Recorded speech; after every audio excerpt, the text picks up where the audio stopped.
I don't distrust you because you're a woman. I distrust you because you're not as smart as you think you are.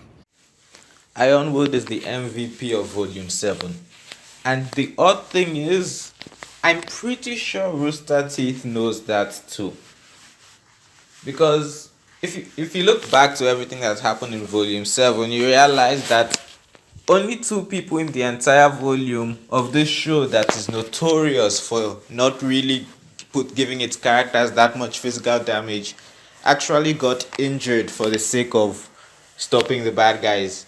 Winter, when she got absolutely fucked up by Cinder in a way that I guarantee we will never see any of the main characters get hurt.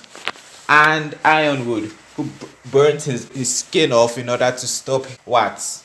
And the fact of the matter is that I believe that one undeniable thing about the Volume 7 finale is that Ironwood had a plan.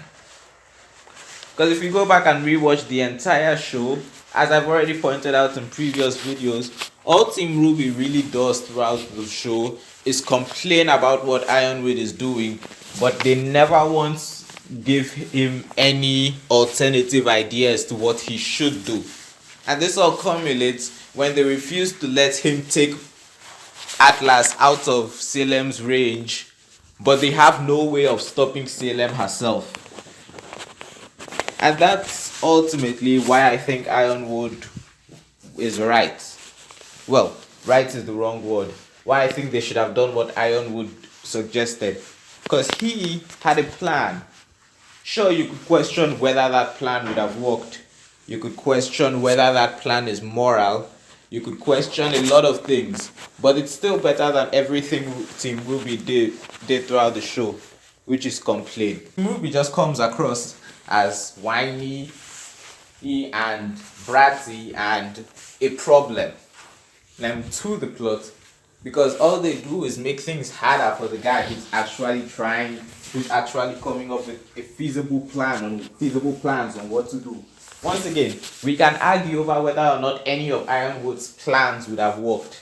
I think the most entertaining one is when people try to say that raising Atlas wouldn't have made it safe from Salem, to which I can only respond, then what the hell were they going to do with Amity?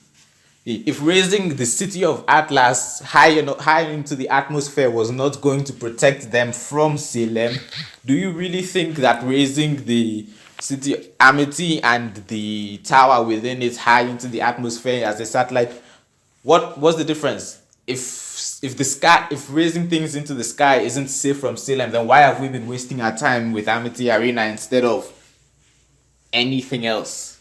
And don't even get me started on this creature. I'm making another video about her later. Anyway, tell me what you think in the comments. Do you think Ironwood was the MVP?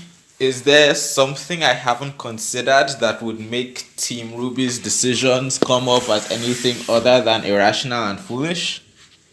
I'd really like to hear your thoughts on this.